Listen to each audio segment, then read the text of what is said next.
एक काम करते हैं, कल दिन भर में क्या मिला, अपने लिए टेक होम क्या रहा, अचीवमेंट क्या रहा, उपलब्धि क्या रहा, एक बार उसको अपने कॉपी पेन में नोटिस कर ले। कल दिन भर की चर्चा में पुराने और नए सभी लोग, क्योंकि कंटेंट चाहे वही रहता है, लेकिन हमारा ध्यान कई बार किन्हीं चीज़ों पे जाता है, कई बार किन्हीं और चीज़ों पे जाता है। एक बार बहुत शांत मन से कल दिन भर में क्या चर्चा हुआ, हमने कहाँ से शुरू किया, और देखिए आपके जहन में कितना ध्यान में है, और मेरे लिए कल का टेक होम क्या है। अब एक बार ऐसा सोच के देखें कि कल की इस शेयरिंग से हस्बैंड वाइफ के रूप में इंडिविजुअली हमारी ज़िंदगी में क्या फ़र्क पड़ता है, वो आपने सोचा। हस्बैंड वाइफ के रूप में हमारी ज़िंदगी में क्या फ़र्क पड़ता है, ऐसा कोई शेयर कर पाएंगे? हाँ जी, माइक। दोनों की शेयरिंग होना है इसमें। हेलो, मैं जयमीन हूँ। मैं राजकोट में अपना बिजनेस करता हूँ। 2 साल पहले मैं जब आदमी यूनिवर्सिटी में था तब जीवन विद्या से परिचय हुआ था। तो ये पूरा कंटेंट एक सेल्फ एक्सप्लोरेशन के रूप में लग रहा था। तो अभी 1 साल पहले शादी हुई है, तो ये एक जर्नी जैसा लग रहा है कि दोनों को साथ में कुछ समझना है। और तब क्या हो रहा था कि कंटेंट बहुत अच्छा लग रहा था, क्योंकि पहले से थोड़ी स्पिरिचुअल रीडिंग और वो सब रहा है। तो लेकिन करियर से पहले प्रायोरिटी नहीं बना पा रहा था। लेकिन अभी ये लग रहा है कि सौभाग्य से पत्नी पूरा साथ दे रही है, तो करियर से पहले ये ज़रूरी है।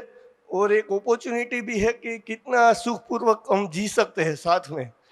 तो ये बहुत ही मतलब एक सौभाग्य लग रहा है कि पूरा सपोर्ट दे रही है, और मुझे कभी कहना नहीं पड़ा कि इसमें लगो या कोई और कंटेंट में लगो। तो ये बात है। Good morning everyone. मेरा नाम भूमि है।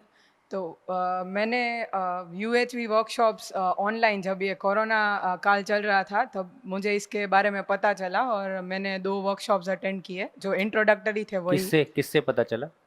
ऐसे ही एआईसीटी की वेबसाइट पे मैं प्रोफेसर हूँ, तो एक अच्छा। बार सिर्फ वेबसाइट रेफर कर रही थी, तो देखा कि यूएचवी है, तो मैंने इनसे पूछा कि ये कैसा है अगर आपने किया हो तो इन्होंने बोला कि वो जीवन विद्या के अनुसार ही ये सिलेबस बनाया गया है। तो उन्होंने बोला अगर तुम्हें इंटरेस्ट है तो करो। तो मैंने एक बार किया, फिर ऐसा लगा कि ये अध्ययन से ही इम्प्लीमेंटेशन हो सकता है, क्योंकि एक बार अगर वर्कशॉप और वो भी ऑनलाइन किया है तो आप जल्दी भूल जाओगे। तो दूसरी बार किया, फिर इस हैप्पी मैरिज वाले जो पोस्टर था वो मेरे हाथ आया, इनके हाथ आया एक्चुअली। तो हमने सोचा कि एनरोल करते हैं। तो यहाँ पे आके इतना पता चला कि मैं एनएसएस में थोड़ी एक्टिव हूँ, और जब कुछ एनजीओज़ के साथ काम करती हूँ, सेवा करने जाती हूँ, तो मुझे बहुत ऐसा लगता था कि मैं जी रही हूँ। पर जब कल आपने ये समझाया तो मुझे लगा कि नहीं, एक्चुअली वो संवेदनशीलता है। और जो हम करियर पॉइंट ऑफ व्यू से सब ऐसे ही कि गेन करना है और अचीव करना है, तो वो तो एक्चुअली ऐसा है कि ज़िंदा रहने में आ जाएगा। तो जीना जो एक्चुअली है वो तो शुरू ही नहीं किया अभी तक। तो ये मेरा एक्सप्लोरेशन था। और दूसरा ये कि पवित्र विचार अगर हो और अगर मनोबल हो तो हम अपने आप में कॉन्फिडेंट हो सकते हैं। तो जैसे आपने कहा था कि अगर हम कोई भी सब्जेक्ट हो, मैथमेटिक्स, फिजिक्स या कोई भी, अगर वो एकदम सचोट रीत से सीख सकते हैं तो आई डोंट थिंक के लाइफ को भी ऐसे सॉल्व और अंडरस्टैंड नहीं किया जा सकता। तो ये मेरा कल का एक्सप्लोरेशन था। Thank you. तो इससे आपका हस्बैंड वाइफ रिलेशनशिप में क्या फ़र्क पड़ता है? ऐसा हो जाएगा कि अगर कोई ऐसी मूवमेंट आएगी जब कुछ हमें अच्छा नहीं लगता, वैसा कुछ सिचुएशन बन रहा है, तो थोड़ा भाव विचार पे काबू रख के थोड़ा साक्षी भाव से देखने का ट्राई करेंगे कि उसका इंटेंशन तो नहीं है मुझे दुखी करना, बट हो गया होगा ऐसा, उसे शायद पता ना हो कि मुझे अच्छा नहीं लगता, तो कम्युनिकेट करके सॉल्व कर लेंगे झगड़ने की जगह पे।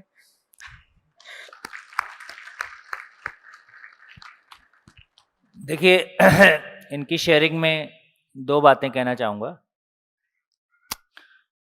एक तो ये कि कल भी मैंने कहा कि हस्बैंड वाइफ से अच्छा एक दूसरे के लिए दोस्त और कोई हो नहीं सकता। कोई एक टाइम के बाद माँ बाप हमसे बिछड़ जाते हैं, हाँ, या तो हम जॉब पे चले जाते हैं या उनको संसार से जाना होता है। कोई एक पॉइंट के बाद भाई बहन भी शादी होकर सेटल हो जाते हैं, अलग अलग चले जाते हैं। बचपन के दोस्त कॉलेज के साथ अलग हो जाते हैं। बिजनेस में जो दोस्त बनते हैं उनमें दोस्त जैसा कुछ होता नहीं है, उतना गहरा कुछ होता नहीं है। तो सही अर्थों में देखा जाए तो जब से हम ठीक ढंग से होश संभालते हैं से आखिरी पॉइंट तक, आखिरी सांस तक कोई साथ देने वाला फिजिकली, मेंटली, इमोशनली कोई पर्सन हमारे साथ है तो हम पति पत्नी एक दूसरे के लिए हैं। तो सही अर्थों में पति पत्नी एक दूसरे के लिए ताउम्र बहुत अच्छे दोस्त हैं, जो उसकी पूरी जर्नी में सहयोगी हैं। इससे बेहतर और कुछ हो नहीं सकता, और इससे शानदार जर्नी कोई हो नहीं सकती, इसके खुशमय जर्नी कोई हो नहीं सकती कि एग्जिस्टेंशियली भी हम एक दूसरे के लिए फिजिकली, मेंटली, इमोशनली कॉम्प्लीमेंट करते हैं।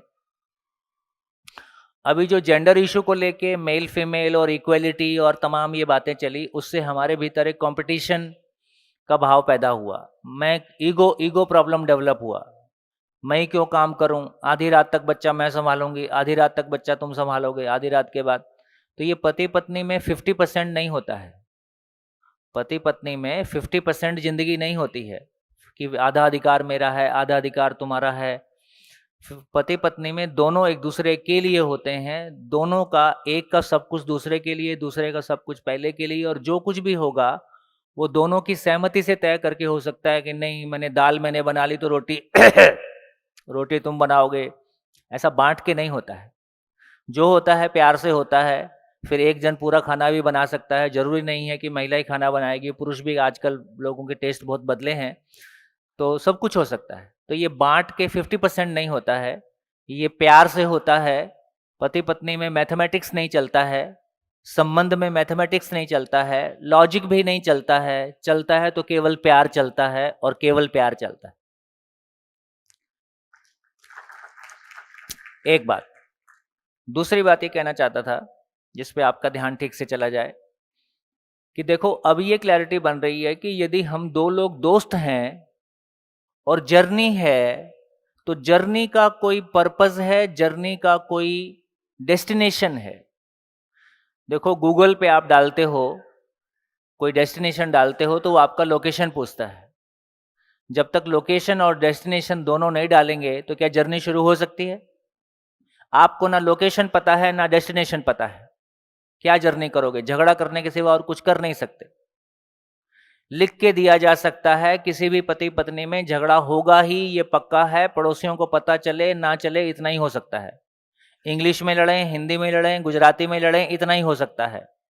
जब तक डेस्टिनेशन और लोकेशन की क्लैरिटी आपको नहीं है, तो ब्रह्मा विष्णु महेश तीनों उतर आए, आपको नहीं बचा सकते। सीरियसली कह रहा हूं। हजारों पेयर्स के साथ इन पिछले 20 सालों में हजारों लोगों के साथ काम करके बोल रहा हूं। और हम लोगों ने काम किया तो किसी आर्थिक अपेक्षा में नहीं किया, किसी पैसे के लिए नहीं किया, एक आत्मीयता से किया, एक अपनेपन के भाव से किया। हाँ, चीजें बेहतर हो सकती हैं और चीजों को बेहतर होने की जरूरत है। दोस्तों, जब हम जिंदा रहने के धरातल पर जीते हैं, तो फिर आपका थॉट प्रोसेस और आपकी डिजायर्स, आपकी इच्छा में क्या होगा? आपकी इच्छा में कपड़े पहनना ही होगा। कपड़े पहन के हम खुश होना चाहते हैं, कुछ खा पी के खुश होना चाहते हैं, कहीं घूम के खुश होना चाहते हैं, है ना? कोई फिल्म देख के खुश होना चाहते हैं। अब ये बताओ, खाने पीने में, कपड़े में, फिल्म देखने में, परफ्यूम में, शैम्पू में, क्या इसमें हम कभी भी दो लोग एक समान हो सकते हैं? कोई एक परफ्यूम किसी को बहुत अच्छा लग सकता है, किसी को उसी परफ्यूम से वॉमिटिंग हो सकती है। कोई एक कलर किसी एक व्यक्ति को बहुत अच्छा लग सकता है, दूसरे को बिल्कुल पसंद ना हो, ऐसा हो सकता है। कोई एक प्रकार की शक्ल किसी को बहुत अच्छी लग सकती है, दूसरे को उसको बिल्कुल पसंद ना आए, ऐसा हो सकता है। तो जिंदा रहने के धरातल पर, शरीर के धरातल पर ऐसा संभव ही नहीं है कि कोई भी एक चीज सारी जिंदगी दो लोगों को एक समान अच्छी लगे। शरीर भी नहीं। जितना शरीर को लेके आकर्षण है वो साल 2 साल में पूरा हो जाता है, उसके बाद जैसे टीवी पुराना हो जाता है, ऐसे ही आपस में भी आप एक दूसरे के लिए पुराने हो जाते हो। ये कुछ भी चलने वाला नहीं है। कहीं भी घूम के आ जाओ, पूरे वर्ल्ड का चक्कर लगा के आ जाओ, तो भी 4 दिन के बाद आपको घर ही याद आता है, चलो यार हो गया अब घर चलो। तो ज़िंदगी में कोई भी चीज़ चलने वाली नहीं है, कोई भी फिज़िकल लेवल की हैप्पीनेस की कुल एज 3 घंटे से ज़्यादा की नहीं है। मैक्सिमम 2 से 3 घंटा। कोई भी फ़िल्म देखोगे 3 घंटे से ज़्यादा पास नहीं कर सकते आप। तो मैं ये कहना चाहता हूँ कि जिस जर्नी पे हम निकले हैं, और ये भी कहना चाहता हूँ, ये कोई आध्यात्मिक बात नहीं है। खुश रहना हर मानव की ज़रूरत है या कुछ ही लोगों की ज़रूरत है? अपनों के साथ खुश रहना, अपनी पूरी फैमिली के साथ, अपने मित्रों के साथ खुश रहना, ये सभी की ज़रूरत है कि कुछ ही लोगों की ज़रूरत है? यदि ये सभी की ज़रूरत है, तो मेरी ज़िंदगी का डेस्टिनेशन और मेरी ज़िंदगी का लोकेशन की क्लैरिटी जब तक मेरी नहीं है, और वो शरीर के धरातल पर नहीं हो सकता है। कपड़े अच्छे लगते हैं, आप अपने कलर का, अपनी पसंद का कपड़ा पहने, इसमें कोई बुराई नहीं है। लेकिन कोई कपड़ा आपकी ज़िंदगी में, आपके स्टेट ऑफ माइंड में किसी खुशी को ज़िंदगी भर बनाए रखे, ऐसी औकात कपड़े की है क्या? तो हमको ये समझना पड़ेगा कि किस चीज़ की औकात कितनी है। कोई गोल्ड, कोई ज्वेलरी, कोई कार, कोई घूमना, कोई कुछ भी, अब हमको ये समझ में आता है कि जिंदा रहने के धरातल पर जो कुछ भी है, उसकी कुल औकात, कुल हैसियत इतनी है कि वो अच्छा लगता है। अच्छा लगना अच्छा हो नहीं सकता क्योंकि उसकी हैसियत नहीं है। तो हमको ये तलाश करना होगा कि मेरा स्टेट ऑफ माइंड, मैं अकेले रहूं तो भी खुश रहूं, है ना? पति पत्नी के बीच में कैसे होता है पता है? शादी के पहले बहुत बात करते हैं। कितनी बात की आप लोग? सब कोई बात किया है ना शादी के पहले, और शादी के बाद सुनते ही नहीं एक दूसरे, है ना? तो इसका मतलब ये होता है कि बेसिकली ये कहा जा रहा है कि हमको हमको उस डेस्टिनेशन का खुद भी पता नहीं है कि मैं किसी ऐसी खुशी की तलाश में हूं जो कभी खत्म ना हो। और लड़के को लगता है कि वो लड़का आ रहा है राजकुमार निरंतर सुख का रथ लेके, और लड़के को भी लगता है आ रही है राजकुमारी निरंतर सुख का रथ लेके। दोनों एक दूसरे के में झांक के देखते हैं, बोले तुम्हारा तो खाली है, बोले तुम्हारा भी खाली है, और झगड़ा शुरू। क्योंकि जो रथ आप लेके आए थे उसमें शरीर के सुख हैं। जो रथ आप लेके आए थे, आप दोनों के पास जो भी रथ है, कोई फर्क नहीं पड़ता कि आपकी फैमिली 10,000 करोड़ की है कि 50,000 करोड़ की है, कोई फर्क नहीं पड़ता। पैसे की वो औकात नहीं है कि आपके स्टेट ऑफ माइंड दे सके, आपका जो सोचने समझने का तरीका है, उसको, उसमें जो भी प्रॉब्लम है उनको रिजॉल्व कर सके। इसका मतलब है कि ये जो स्टेट ऑफ माइंड है, ये जो स्टेबल स्टेट ऑफ माइंड है ना, ये जो अपने में कोई चीज है जो अपने में खुशी फील होती है ना, वो एक अलग दुनिया है। वो मटेरियल वर्ल्ड से जुड़ा हुआ नहीं है। मटेरियल वर्ल्ड अच्छा लगता है, अच्छा लगने तक उसकी सीमा में कोई बुराई नहीं है, यहाँ तक का मामला ठीक है। तो ये हमारी क्लैरिटी आ जाए कि पति पत्नी से अच्छा कोई दोस्त दुनिया में हो नहीं सकता। यदि पति पत्नी दोस्त तब हो सकते हैं, कोई भी दोस्ती किसी पर्पस के साथ होती है। गॉसिप करने के लिए दोस्ती नहीं हो सकती है, शरीर भोगने के लिए दोस्ती नहीं हो सकती है। कोई भी संबंध मतलब का ही होता है। बोलते ना, मतलब निकल गया तो पहचानते नहीं, इसमें गलत नहीं है। कोई दो लोग आपस में क्यों बात करेंगे? आपको मुझसे कुछ चाहिए इसलिए आप बात कर सकते हैं, मेरे को आपसे कुछ चाहिए इसलिए मैं बात कर सकता हूं। दोनों को एक दूसरे से कुछ चाहिए तो बात जितनी देर के लिए चाहिए उतनी देर बात कर सकता हूं, उसके बाद बात खत्म।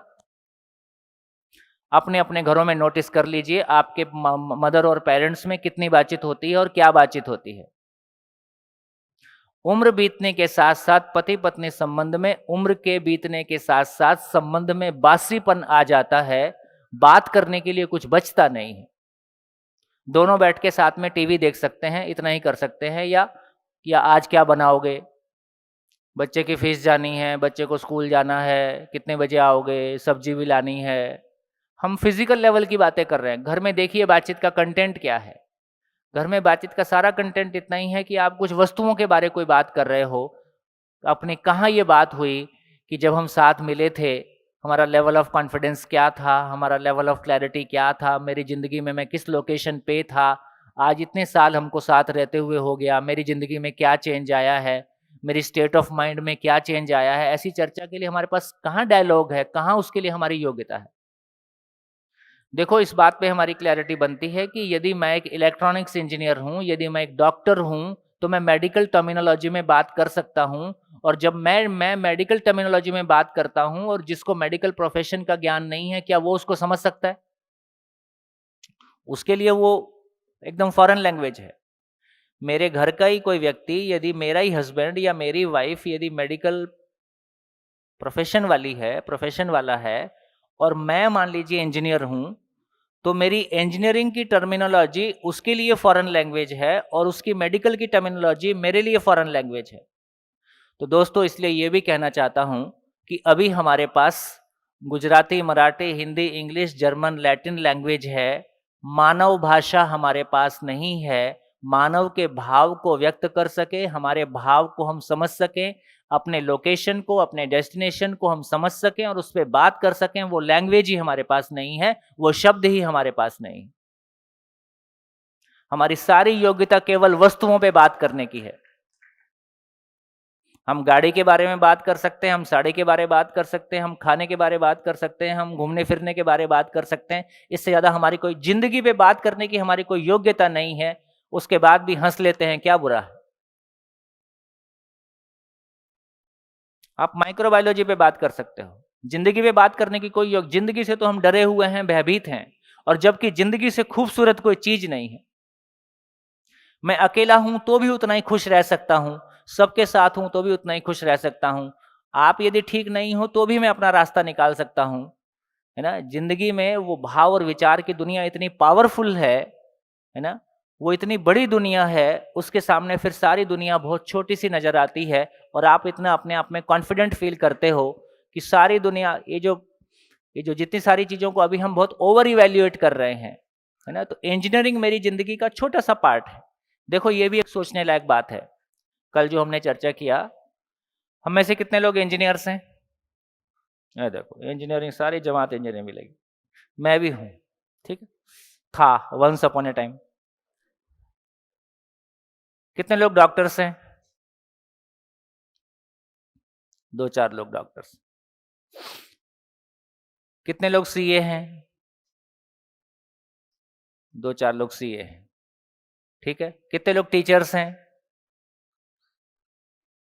कुछ लोग टीचर्स हैं, ठीक।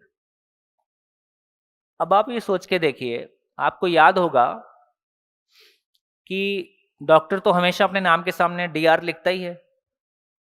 तो इंजीनियर्स को लगा यार हम ही रह गए, हमने कुछ लिखा ही नहीं अपने नाम के सामने, तो वो भी ईआर लिखने लगे। कुछ दिन बाद शर्म आने लगी, छोड़ यार इससे कुछ मतलब नहीं। और लगभग लगभग सभी उन देशों में जहां एजुकेशन, हम बहुत अच्छी एजुकेशन पा गए, तो आदमी ने ये स्वीकार किया कि मेरे नाम के आगे कुछ भी लगाना मुझसे छोटा ही है, मुझसे छोटी चीज से मैं अपनी पहचान पाना चाहता हूं, ये मेरे लिए शर्म की बात है, मेरा नाम ही काफी है।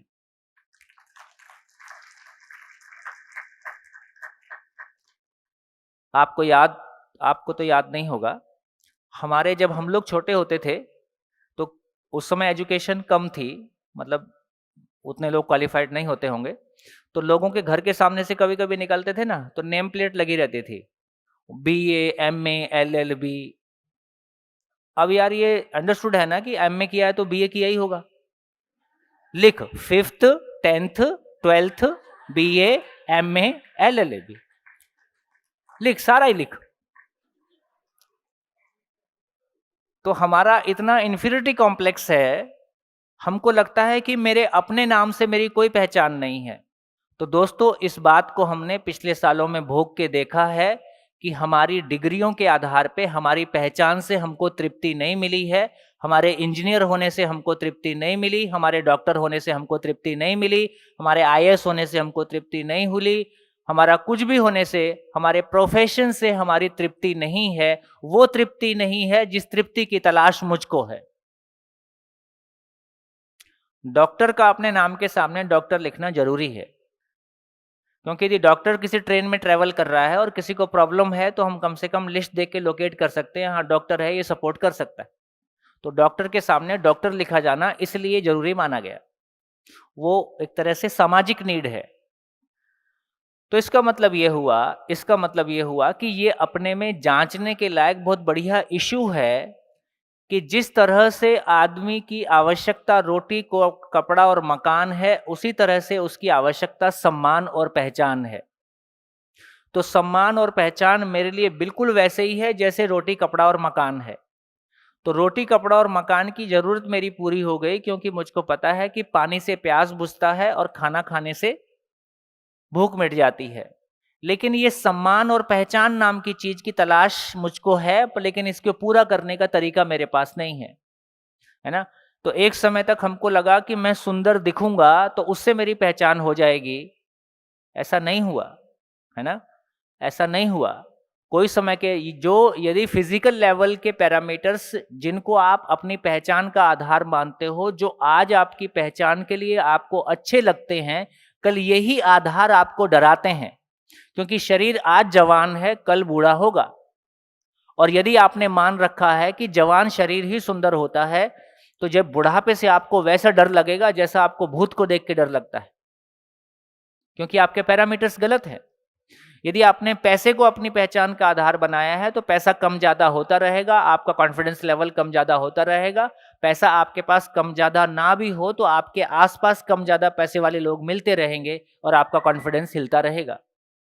तो इसका मतलब यह हुआ कि फिजिकल लेवल की कोई भी चीज मेरे लिए एक स्टेबल सम्मान और पहचान का आधार नहीं हो सकता है ना। तो धीरे धीरे हमको पता चलेगा। तो मैं ये कहना चाहता हूं कि हस्बैंड और वाइफ एक वो उम्र है जब आप 24 से 30 साल के, 25 से 30 साल के बीच में होते हो, आपको एक लाइफ पार्टनर साथ में मिलता है। ये लाइफ पार्टनर, तो इस सवाल ये खड़ा होता है कि ये शादी का पर्पस क्या है। आपको पर्पस ही नहीं पता तो आप झगड़ा नहीं करोगे तो क्या करोगे। आपको अपना डेस्टिनेशन ही नहीं पता है, यदि ये डेस्टिनेशन नहीं पता है, आपकी आपकी जर्नी का कहाँ जाना है ये पता ही नहीं है, तो जर्नी शुरू ही नहीं होती। जर्नी शुरू हो जाए तो जर्नी के लिए चर्चा करें, जर्नी के लिए तैयारी करें, जर्नी के लिए आगे बढ़े। तो कुल प्रॉब्लम क्या समझ में आ रही है? कुल प्रॉब्लम क्या समझ में आई इस सारी चर्चा से? है? माइक लीजिए, कौन बोलेगा? इस पूरी चर्चा से क्या समझ में आया? डेस्टिनी और पर्पस को फाइंड करना है। डेस्टिनी नहीं बोला मैंने, डेस्टिनेशन बोला। डेस्टिनेशन, मुझको जाना कहाँ है।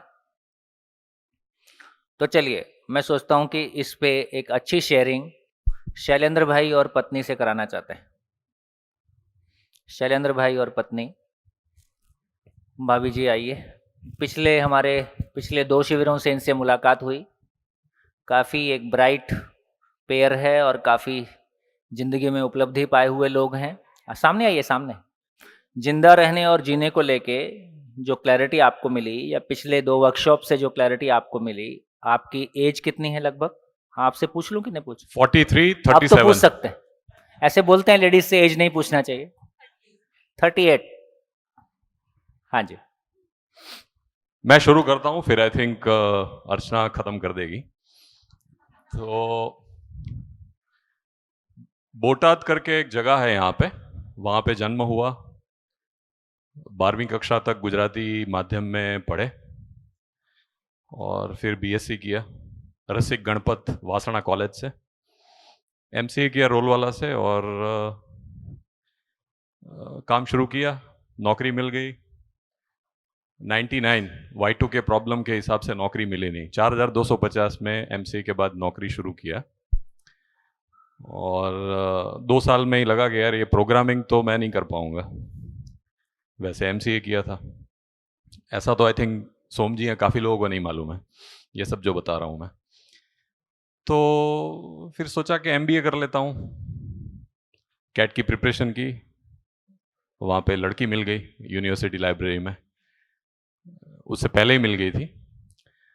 तो बस फिर उसके बाद ऐसा लगा कि आई थिंक जीना है तो इसके साथ ही बाकी शादी नहीं करने वाला था मैं, क्योंकि पहले संघ के हिसाब संघ में काफ़ी काम किया था, तो वो सब भी काम कर रहा था। तो cut the story stop, Bangalore गए, शादी किया। शादी के लिए काफ़ी जो चैलेंजेस आती हैं इंटरकास्ट में वो सब हुए। फिर जब काम शुरू किया तो मुझे ऐसा लगा बैंगलोर से शादी हो गया, फिर पुणे आ गए, और उसके बाद जब शादी हुआ 4-5 साल हुए, हम लोग बाहर भी रहे। और टेक महिंद्रा में जब मैंने काम किया तब मुझे ऐसा लगा कि ये सब क्या चल रहा है। मतलब मैं 17 घंटे काम कर रहा हूँ, 40 की सीट पे बैठ के काम कर रहा हूँ, P1 प्रायोरिटी 1 इश्यूज रिजॉल्व कर रहा हूँ, न्यूजीलैंड के बस स्टैंड पे बैठा हुआ हूँ और इंटरनेट ऑन है, कुछ ऐसा काम कर रहा हूँ। फिर कतार में काम कर रहा था, तो वहाँ पे ऐसा लगा कि एक कॉन्फ्रेंस रूम है, उसमें दरवाज़ा लॉक कर दिया, जब तक P1 रिजॉल्व नहीं होगा जाना नहीं है घर पे, ये सब चीज़ें। तो ऐसे अलग अलग टाइप के लोगों से काम किया। तो मैं एक हमेशा बोलता हूँ कि मैंने 16-17 प्रोजेक्ट डिलीवर किए, मेरी बीवी ने 2 बच्चे डिलीवर किए। तो आई थिंक 7-1 साल से ऐसा लग रहा था कि 6-7 साल से कि यार ये सब कुछ ठीक नहीं है। मतलब what is the purpose, what I am doing, is that the thing which, ये पृथ्वी पे आने का मतलब क्या है, क्या चल रहा है ये सब। मतलब हम तो रोते भी थे कई बार। हम लोग अलग रहे हमेशा मम्मी डैडी से, तो झगड़े भी होते थे बहुत अच्छे वाले। तो और बताना चाहूँगा कि पेरेंट्स को तो बताना ही नहीं है ये, क्योंकि हमने हमारी जिम्मेदारी से शादी किया है। 3 बार शादी की एक ही दिन में, 14 मई 2007 में, राइट। तो उसके बाद फिर पता नहीं, स्लोली हमारा रीडिंग तो रहा ही था पहले से, तो मोटिवेशन रीडिंग पढ़ते थोड़ा पंपिंग हो जाता था, बाद में फिर से हवा निकल गई। तो फिर वाइफ तो पहले से थोड़ी काम ही रही। मैं जब गुस्सा होती है तो वो शांत हो जाती है, तो समझ जाने का वो गुस्से में है। तो ऐसा सब रहा। तो उसके बाद फिर विपश्यना की, और विपश्यना के बाद और रीडिंग भी थी, मैंने जो बोला, वेद और गुरु ग्रंथ साहिब और वो सब भी थोड़ा बहुत पढ़ते थे, लेकिन कुछ समझ में नहीं आ रहा था। मतलब ऐसा लग रहा था कि हमने परमहंस योगानंद को भी पढ़ा सुना, ध्यान तपस्या जो भी है वो सब किया, काफ़ी रेगुलर करते थे, सुबह 4 बजे जाग के, लॉकडाउन में भी कर रहे थे। 23 दिसंबर को तीसरी शिविर करने जा रहे थे विपश्यना की, तब विनू भाई गोदानी से बात हुआ। एक ऐसा थोड़ा बहुत पढ़ रहे थे, सुना था हमने सोम जी को शिक्षा के बारे में, उनके तब तो कुछ मालूम ही नहीं था, शिक्षा के बारे में काफ़ी वीडियोस हमने सुने थे। तो वो सब हुआ, तो लेकिन उस टाइम पे वो थोड़ा सुना, लेकिन फिर ऐसा समझ में नहीं आ रहा था कि ये कुछ बढ़िया चीज़ तो है, लेकिन क्या है, कहाँ से शुरू होता है ये सब। बट मतलब मुझे ऐसा लगता है कि ये ऐसा ही है एक चीज़ कि 23 दिसंबर के बाद फिर हमने और कुछ नहीं किया, यही किया। तो मैं अभी तो इतना बोल सकता हूँ कि हम वही कर रहे हैं जो बेसिकली करना चाहते थे। तो ये ऐसी एक चीज़ मिल गई है। मैं पहले 3 दिन तो जब पालीताना की जो शिविर हुई थी उसमें ऐसे ऐसे क्वेश्चंस पूछ रहा था, कई लोग मुझे बोल भी रहे थे कि हमको आपके ऊपर बहुत गुस्सा आता था। I used to ask questions in English, Hindi, जो भी आए। सोम जी भी कई बार ऐसा, अरे भाई क्या है ये, तो ऐसा इस टाइप का। तो फिर लेकिन 5वें-6वें दिन तो थोड़ा ऐसा लगने लगा कि सब प्रश्न के जवाब मिलने लगे, थोड़ा संतुष्टि होने लगी। लेकिन फिर तो एकदम शांति हो गए ऐसा बोलेंगे। और उसके बाद फिर जब हम शिविर करके वापस आए 1 जनवरी को, उसके बाद मेरी और मेरे पत्नी के बीच में आई थिंक बात एकदम कम हुई, कुछ बातचीत ही नहीं, ऐसा बोल सकते हैं। लेकिन अंडरस्टैंडिंग पहले से ज्यादा बड़ी है। ये 3 महीने की खाली बात कर रहा हूं, और बस यही है। मुझे लगता है अभी तो ऐसा लगता है कि यही करना है, क्योंकि इससे ही ऐसा लग रहा है कि कुछ मिलेगा। बाकी तो सब कुछ जिंदा रहने की धरातल पे ही है। मैंने एक एग्जाम्पल काफ़ी बार मैं दे चुका हूँ शिविर में। वैसे मेरे पास 30 कलर की पगड़ी है, आई थिंक लोगों के पास 30 साड़ी नहीं होती, लेकिन आजकल मैं ऐसे ही घूमता हूँ। और तो ये थोड़ा ऐसा लगने लगा है कि वो सब दिखावा ही है। मैं खुद को इंट्रोस्पेक्ट करता हूं, ये सब दिखावा है जो मैं कर रहा हूं। दाढ़ी भी वैसे मैं खुली रखता था, लेकिन उसमें थोड़ा अनकंफर्ट। तो ये सब चीजें जो बेसिकली हर एक चीज की समीक्षा अंदर हो रही है, कैसे बात कर रहा हूं, कैसे नहीं कर रही है। अभी भी जब बात कर रहा हूं तो सोच रहा हूं ये ठीक कर रहा हूं मैं, तो ये ठीक बात कर रहा हूं, तो ये सब चीजें हो रही है। तो अभी तो इतना ही बोलूंगा, लेकिन इसको आर पार करना है, इसके ऊपर ही काम करना है, ये सोचा है और यही करने वाले हैं जी।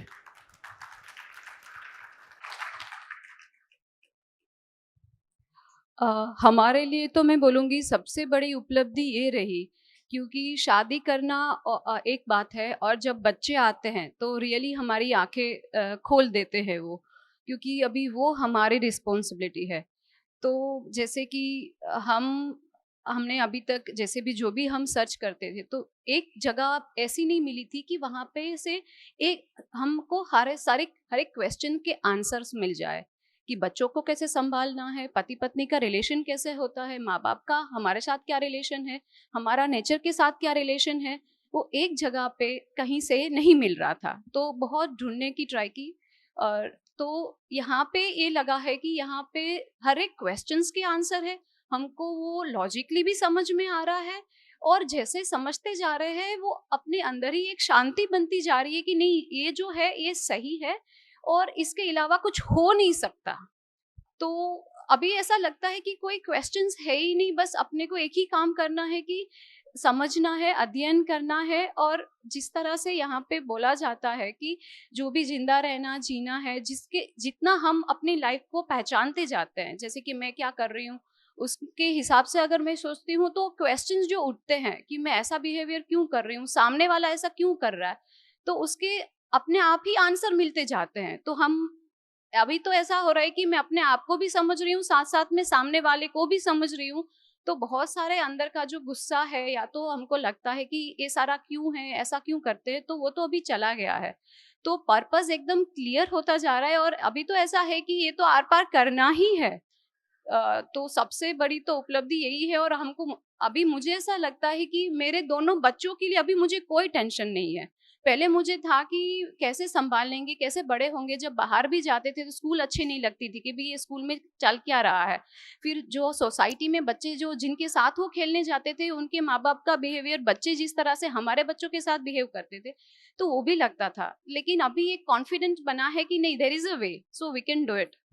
तो ये सबसे बड़ी उपलब्धि है कि यहाँ पे आके सारे आंसर्स मिल रहे हैं, और एक विजन दिख रहा है कि दिस इज अचीवेबल और इतना हम कर सकते हैं। जस्ट एक लास्ट चीज बताना चाहूंगा। विद्या में आने के बाद दो चीज मैंने खुद मेरे में बहुत नोटिस की है। एक तो खुद के प्रति जो विश्वास है वो बहुत बढ़ गया है, बहुत ज्यादा। मैं वैसे काफी डरपोक आदमी हूं, ऐसा बोलूंगा मैं, कॉर्पोरेट की लाइफ की पर्सपेक्टिव से बोल रहा हूं। और दूसरा, मुझे सबसे इंपॉर्टेंट चीज जो लगती है, मैं ज्यादा सोचता नहीं हूं अभी। मतलब जैसे कोई के साथ कुछ व्यवहार करना है तो, या कोई के साथ कुछ भी बात करनी है, तो मैं ठीक से कर रहा हूं वो खाली ध्यान दे देता हूं। बाकी सामने वाला जो बंदा है, या कोई भी, जैसे मैंने कल रात को एक शेयरिंग की थी, राइट, तो जैसे सब्जी वाले से सब्जी ले रहे हैं, कोई से कुछ बात कर रहे हैं, तो सामने वाला जो व्यक्ति है उसके ऊपर मुझे पूर्ण विश्वास है, ऐसे करके ही मैं, क्योंकि मैं अस्तित्व को हमेशा ध्यान में रखता हूं, और जब वो रखता हूं तो फिर ज्यादा चिंता करता ही नहीं हूं, कुछ भी चिंता नहीं करता। मैं यहाँ पे आया था परसों, तो इंटरनेट का बहुत प्रॉब्लम था, तो हम पूरा दिन मैं बाहर ही काम किया, लेकिन थोड़ा सा तकलीफ हुई थी 15-20 मिनट के लिए। अरे यार, ये क्या चल रहा है, यहाँ पे तो है ही नहीं, आई थिंक आना नहीं चाहिए था, ये मेरे दिमाग में चल रहा था। लेकिन फिर तुरंत ही मैं और मेरी वाइफ बात कर रहे थे, और तुरंत ही वो प्रॉब्लम सॉल्व हो गया, पूरा दिन काम भी कर लिया, सब हो गया। बट ऐसे जो झटके आते थे पहले, वो झटके अभी स्लोली कम होते जा रहे हैं। ऐसा नहीं है कि हमको सब समझ में आ गया है, मुझे लगता है अभी 25-30% ही समझ में आया है, मैं ऐसा बोलूंगा जी। तो ऐसा। बहुत बढ़िया। हाँ जी, आप में से कोई लोग शेयर करना चाहें? आप में से कोई लोगों को लगता है कि कुछ शेयर करने लायक है? कल दिन भर की चर्चा में जो भी कुछ हमारे सामने आया, उससे आपके लिए कोई ओपनिंग बनी है और आपका ध्यान गया है तो शेयर कर सकते हैं। हाँ जी, माइक पीछे, एक माइक।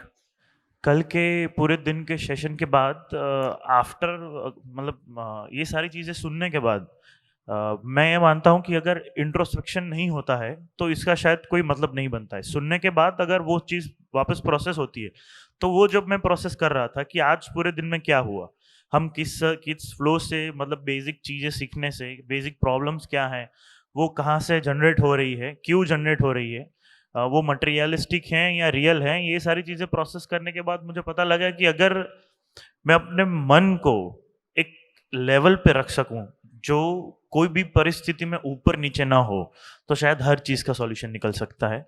हर प्रॉब्लम का या हर सिचुएशन में अगर आप मन शांत रख सको तो हर चीज़ पॉसिबल है। This is what I have learn from yesterday's. Thank you. बढ़िया। हाँ जी, पीछे। Hi, okay. Myself Bijal Thar, and I am a teacher in Ananiketan Shilaj. I teach 11th and 12th standard students commerce subject. Okay. So what I learned, actually, I got married like nearly 1.5 years back. Right? He is my husband Vipul. तो मुझे problem जो हो रही थी, जो मैंने कल सीखा, वहाँ मुझे कल आंसर मिल गया। Actually basically I am very emotional person. मुझे कोई कुछ बोल देता है तो मुझे बहुत हर्ट होता है। I am very emotional person. I can not control my emotions like may be my husband, but the best part is that my husband is very supportive. He understands me, he fights for me, so I don't have any grudges for him. But होता है ना, जैसे माई mother in law, like वो थोड़े different generation के, मैं different, तो वो कुछ बोल देती, मुझे पूरा दिन हर्ट रहता है। तो वो जो मैंने कल से सीखा, वो कल की बात से सीखा कि हैप्पीनेस इज नॉट कि उसने मुझे बोला तो I am not happy, no, that is wrong, that is her nature, maybe she may be right, in her place she is right, but happiness, मेरी खुद की हैप्पीनेस मेरे हाथ में ही है। उन्होंने कुछ बोल दिया तो मैं हर्ट हो गई, तो फिर मैं उन विपुल को जाके बोलती हूँ, देखो मम्मी ने ऐसे बोला ना इसलिए मैं सैड हूँ, नो, दैट वाज रॉन्ग, उन्होंने बोला इसलिए मैं हर्ट हुई, पर वो वेयर इज माई कॉन्फिडेंस, मेरे बारे में क्या, मेरा खुद का इंडिविजुअलिटी क्या है कि कोई मुझे कुछ बोल देगा, यानी my happiness is dependent on others, मेरी खुशी उसके हाथ में, इसके हाथ में, नो, मैं सैड हूँ, वो चाहे तो मुझे सैड कर सकते हैं, वो चाहे तो मुझे खुश, नो, दैट इज रॉन्ग। तो पूरी जिंदगी इसमें ही मैं रहने वाली हूँ, पूरी जिंदगी में इसमें ही रहने वाली हूँ, नो, दैट इज रॉन्ग, उसका नेचर है। मैं ये नहीं बोलती my mother in law is wrong, no, she may be right, that is her perspective. उन्होंने, see I am basically a working women and she wanted a housewife, typical housewife उनको चाहिए थी, and my husband wanted a working women only, fine. तो he is very supportive, he understands कि मुझे क्या problem हो रही है, and my mother in law wants, और हमारे प्रॉब्लम्स वहीं पे है, शी वांट्स घर देखे, ये देखे, किचन करे, ये कर, पर my 100% is not on kitchen. I am a career oriented person, मुझे लाइफ में प्रोडक्टिव चीज़ें करनी अच्छी लगती है, यू नो, जो रिपीटेड चीज़ें है आई गेट बोर्ड। सो मैंने वो सीखा कि खुशी वो मेरे खुद में ही है। अगर चलो विपुल ने मुझे कभी कुछ बोल दिया तो मुझे हर्ट हो जाता है, no, that is wrong, that is, he has his individual life. मैं जो बोलूँगी वैसा उनको करना ज़रूरी नहीं, और जैसा मैं सोचती हूँ वैसा उसको सोचना ज़रूरी नहीं है। So this was the best part I learn only from one day session, and I'm very very happy about that कि I should now learn to control my emotions and my happiness is within me, not outside। उसने मुझे ये बोला तो मैं खुश, उसने मुझे वो बोला तो that is wrong। So the best thing I learned yesterday। Thank you so much। बढ़िया। देखिए, एक सेकंड के लिए आपको रोक रहा हूँ। हमारी हालत कैसी है, जैसे किसी को गाड़ी चलानी नहीं आती है और मेरे को भी नहीं आती है, और मैं मेरी गाड़ी पे कभी बैठता हूँ, आ जा तू मेरी गाड़ी चला ले, वो एक टक्कर मार के जो चला जाता है। फिर मैं चलाता हूँ तो मेरे को भी नहीं आती है, तो एक मैं भी मार लेता हूँ, फिर कहता आ जा तू भी मेरी गाड़ी चला ले। अब मेरी गाड़ी की हालत बहुत ख़राब है कुछ। अच्छा, जब मेरे को गाड़ी चलाने नहीं आती और मैं गाड़ी चलाता हूँ तो एक तरीके से चला, दूसरे को नहीं चलानी आती, वो सरकारी गाड़ी जैसे चलाता है। तो जब तक, तो एक तो आवश्यकता इस बात की है कि मुझको ड्राइविंग आ जाए और मेरी जिंदगी की ड्राइविंग सीट पे मैं बैठूं कि मैं सबको बिठाते रहूं। तो मेरी जिंदगी की ड्राइविंग सीट पे मैं बैठूं, और मेरी जिंदगी की ड्राइविंग सीट पे मैं बैठूं और मुझको ड्राइविंग करना आता हो। फिर दूसरों को नहीं भी आता होगा तो हम अपनी गाड़ी कैसे निकाल लेंगे, तो उनको भी सिखाएंगे, है ना। तो अभी का एक बड़ा प्रॉब्लम ये है कि जब भी कुछ घटता है तो मेरे को लगता है कि मैं किसी दूसरे की वजह से दुखी हूं ना। वाइफ को लगता है कि मैं हस्बैंड की वजह से दुखी हूँ, मैं सास की वजह से दुखी हूँ, मैं किसी कंपनी में बाहर दूसरे कलीग की वजह से दुखी हूँ। हम हर एक को लगता है कि मैं दूसरे की वजह से दुखी हूँ, तो ठीक किसको होना है? जिसकी वजह से मैं दुखी हूं, उसको ठीक होना है। उसको लगता है कि मैं तो ठीक ही हूं, प्रॉब्लम तुम्हारी है। तो उसको लगता है मुझको ठीक होना है, मुझको लगता है तुमको ठीक होना है, और ठीक किसी को नहीं होना है। शिविर में क्या होता है? शिविर में एक घटना घटती है। शिविर अपने आप में, ये पूरा व्हाइट बोर्ड आपके लिए आईना है। ये पूरा है ना 6 फुट लंबा, कितना होगा ये? 6×4 तो 12×4 का बोर्ड। ये 12×4 का आईना लगा है आपके सामने। इस आईने में आपको अपनी जिंदगी दिखने लगते, इंट्रोस्पेक्शन शुरू हो जाता है। तो आपको खुद ही में इस बात पे ध्यान चला जाता है कि ये जो मैं बोल रहा हूँ, ये मैं ठीक बोल रहा हूँ तो क्यों बोल रहा हूँ, ये जो मैं कर रहा हूँ तो मैं क्यों कर रहा हूँ। तो एक बार हमारा खुद पे ध्यान चला जाता है तो मुझको ही अपनी गलतियां दिखने लगती हैं। जिस दिन मुझको अपनी गलती खुद दिखना शुरू होती है, उस दिन वो ठीक होना शुरू होती है। जब तक दूसरा कोई मेरी गलती बताता है तो मैं उसकी गलती बता देता हूं। तो इसका मतलब ये है कि मेरे को मेरी जिंदगी का आईना मिल जाए, मेरी जिंदगी के आईने में मैं अपनी बेसिक जो अपनी कमियां हैं उसको देख सकूं, कैसे उसको ठीक करना है वो भी मेरे को समझ है, और मैं उसको ठीक, अपनी जिंदगी को संवारना बहुत सुखदायी काम है। अभी मेरे पास बोर होने का टाइम नहीं है, मेरे पास 24/7 अपनी जिंदगी को संवारने का, अपने आप को बहुत सुंदर बनाने का। और सुंदर का मतलब शक्ल से सुंदर नहीं है, सुंदर का मतलब है कि आपका स्टेट ऑफ माइंड स्टेबल है, यही सुंदरता है ना। तो यहां से इसलिए फिर उसके बाद आपको फिर मनोरंजन की जरूरत नहीं है। मनोरंजन जो अभी जो मनोरंजन पे जिस तरह की हमारी निर्भरता है ना, तो मनोरंजन को हम लोग ये बोलते हैं कि ये मानसिक बेरोजगारी है। आपको नहीं पता है कि इस मन के साथ क्या करना है, तो हमेशा मैं बाहर कुछ चीज ढूंढता रहता हूं कि मेरा मन किस में लग जाए। मन अपने आप में सीमित ताकत है कि असीमित ताकत है? हमारा जो सोचने समझने की ताकत है वो लिमिटेड है कि अनलिमिटेड है? जोर से बोलो। अनलिमिटेड है। आप उसको क्या चीज में लगाते हो? लिमिटेड में लगाते हो कि अनलिमिटेड में लगाते हो? भाई पिक्चर देखने गए तो लिमिटेड है, घूमने गए तो लिमिटेड है, कुछ खाया कुछ पहन लिया तो लिमिटेड है, सिंगापुर चले गए तो भी लिमिटेड है। अब लिमिटेड चीज, अनलिमिटेड चीज लिमिटेड में जाके खुश होने वाली है? फिर वही बेरोजगारी है। अब क्या करें? What next, what next. और जब भीतर से मन खुश नहीं है, फ्रस्ट्रेशन है, तो किसी ना किसी पे उतरती रहेगी। किस पे उतरेगी? तो हस्बैंड वाइफ का ये भी एक समझने लायक बात है। हस्बैंड वाइफ एकमात्र 2 लोग हैं जो अपनी फ्रस्ट्रेशन एक दूसरे पे उतारते रहते हैं। वो एक दूसरे के लिए डस्टबिन भी है, या थोड़ा डस्टबिन बोलना खराब लगता है। एक दूसरे के, यदि मैं किसी दूसरे को बोल दूंगा तो लौट के मेरे से बातचीत नहीं करेगा। मेरे भीतर कोई नेगेटिविटी है, वो मैंने सास को बोल दिया, संबंध खराब। ऑफिस में बोल दिया, संबंध खराब। तो हम बाहर बहुत संभल के बात करते हैं। अक्सर घर में सुनने मिलता है ना, बाहर वालों से तो बहुत अच्छे से बात करते हो, घर में क्या हो जाता है? ये सेंटेंस घर में सुनने मिलता है कि नहीं? कितने लोगों को सुनने मिलता है? क्यों होता है ऐसा? क्योंकि मेरे को पता है यदि बाहर मैं इस स्टाइल में इस लैंग्वेज में बात करूंगा, ये दोबारा मेरे से कभी लौट के बात करने वाला नहीं है, और मैं उन संबंधों को खोना नहीं चाहता। वहां से मेरा फाइनेंस जुड़ा है, वहां से मेरा करियर जुड़ा है, वहां से मेरी इज्जत जुड़ी है। लेकिन घर में मेरे को पता है बोल दूंगा तो कहाँ जाएगा? बाय डिफॉल्ट आपको पता है ये घर में ही है। तो अपने घर में भी सबसे ज्यादा किसके साथ? फादर को बोल दूंगा तो अलग तरह की प्रॉब्लम हो सकती है, मदर को बोल दूंगा। हस्बैंड वाइफ एक दूसरे के लिए एक वो भी स्थिति है कि जो मेरी दुनिया भर की फ्रस्ट्रेशन मेरे को बाहर से मिली है, उसको वेंटिलेट करने की एक जगह भी हस्बैंड वाइफ है। इसलिए जब एक जन गुस्सा हो रहा हो तो ये मान के कि ये बेचारा कहीं कहीं से दुखी होके आया है, कोई बात नहीं, थोड़ा रिलैक्स हो जाने दो। जब दोनों गुस्सा करें तो उस समय के लिए दूसरे आदमी को अपना टोकरा खोल देना, ले डाल दे, खाली हो जाएगा, फिर बात करना। अच्छा कहां से लाए थे? अपना ही था कि कहीं बाहर का था? तो मम्मी को गुस्सा आता है, बच्चों को पीट देती है, क्योंकि दूसरे को तो बोल नहीं सकती। तो हर आदमी अपने से कमजोर को निशाना बनाता है। तो माँ बच्चों को निशाना बनाएगी, आपका बॉस आपको निशाना बनाएगा। हस्बैंड वाइफ दोनों मौका देख के एक दूसरे को हाँ जी, सॉरी, आप कुछ कहना चाह रहे थे। भैया इससे पहले 2 शिविर कर चुका हूँ, यहाँ पे आया हूँ और बीच में घूम फिर रहा हूँ। तो अभी जो 2-2.5 महीने में जो यात्रा है वो एक अलग लेवल की चल रही है।